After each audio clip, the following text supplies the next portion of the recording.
सभी सनातन धर्म प्रेमियों को सादर नमस्कार। स्वागत है आपका हमारे चैनल में। आज प्रस्तुत करने जा रहे हैं श्री दुर्गा सप्तशती के अंतर्गत सप्तम अध्याय की कथा, जिस कथा के अंतर्गत दैत्यराज शुंभ निशुंभ के प्रमुख दैत्य चंड और मुंड के वध की कथा को सम्मिलित किया गया है। तो आइए सुनते हैं और देवी के महात्म्य का लाभ प्राप्त करते हैं। ओम ध्यायेयं रत्नपीठे शुककलपठितं शृण्वतीं श्यामलांगीं न्यस्तैकाङ्घ्रिं सरोजे शशिसकलधरां वल्लकीं वादयन्तीं कहलाराबद्धमालां नियमितविलसच्चोलिकां रक्तवस्त्रां मातङ्गी शङ्खपात्रां मधुरमधुमदां चित्रकोद्भाषिभालां। मैं मातंगी देवी का ध्यान करता हूँ। वे रत्नमय सिंहासन पर बैठकर पढ़ते हुए तोते का मधुर शब्द सुन रही हैं।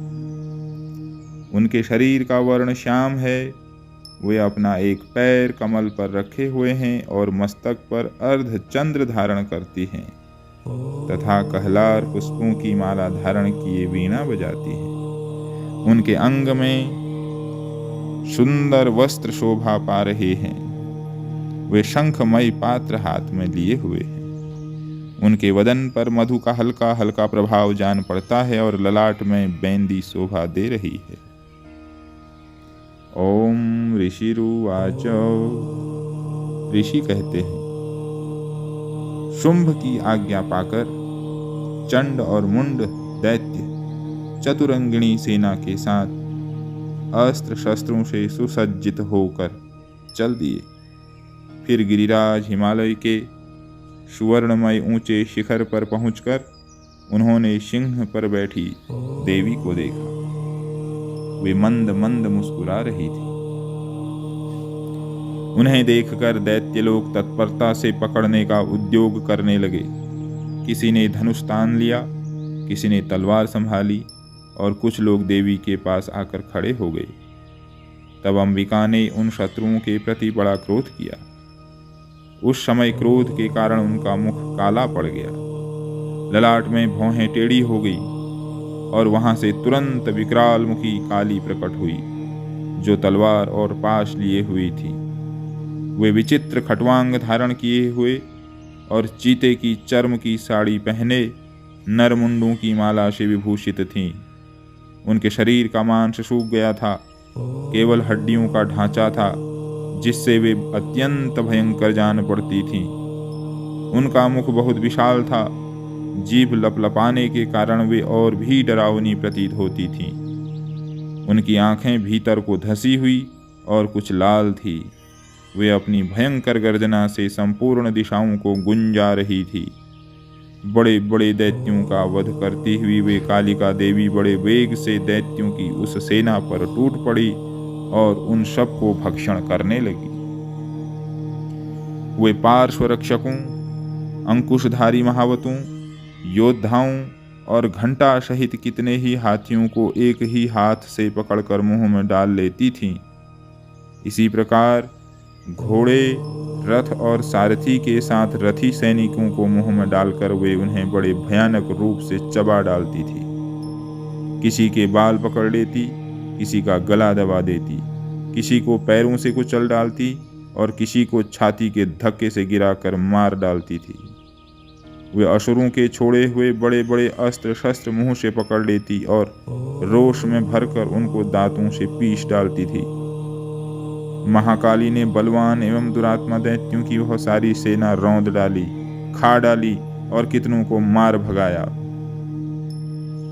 कोई तलवार के घाट उतारे गए, कोई खटवांग से पीटे गए और कितने ही असुर दांतों के अग्रभाग से कुचले जाकर मृत्यु को प्राप्त हुए।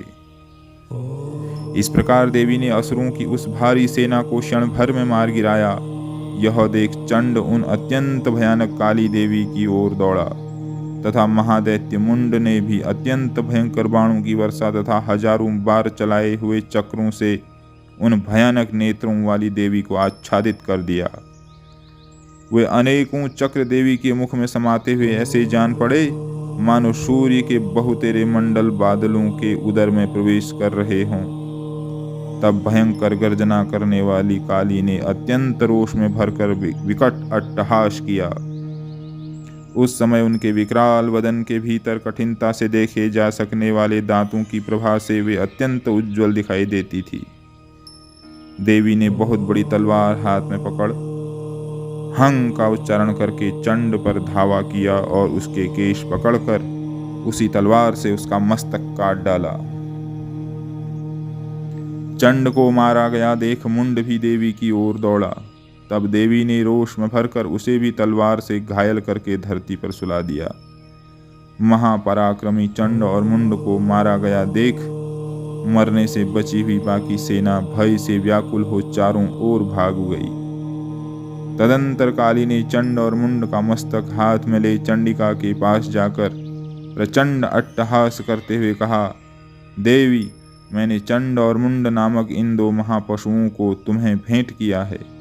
अब युद्ध यज्ञ में तुम शुंभ और निशुंभ का स्वयं ही वध करना। ऋषि कहते हैं, वहां लाए हुए उन चंड मुंड नामक महादैत्यों को देखकर कल्याणमयी चंडी ने काली से मधुर वाणी में कहा, देवी, तुम चंड और मुंड को लेकर मेरे पास आई हो, इसलिए संसार में चामुंडा के नाम से तुम्हारी ख्याति होगी।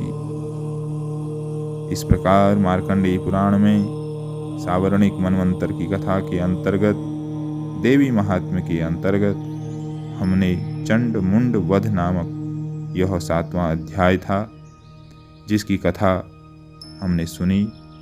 अब इससे आगे की कथा 8वें अध्याय में हम सुनेंगे, जिसमें रक्तबीज नाम के महादैत्य के वध की कथा को हम सुनेंगे। आज तक की इस संपूर्ण कथा को अलग अलग भागों में आपके द्वारा सुना गया, जिसके लिए आप सभी का आभार व्यक्त करते हैं और आशा करते हैं आप सभी देवी के महात्म्य को सुनने का लाभ लेते रहेंगे। तब तक के लिए बहुत बहुत धन्यवाद। सादर नमस्कार। श्री मार्कंडेय पुराणे सावर्णिके मन्वन्तरे देवी महात्म्ये चंड मुंड वधो नाम 7मो अध्यायः। श्रीदेव्यै नमः।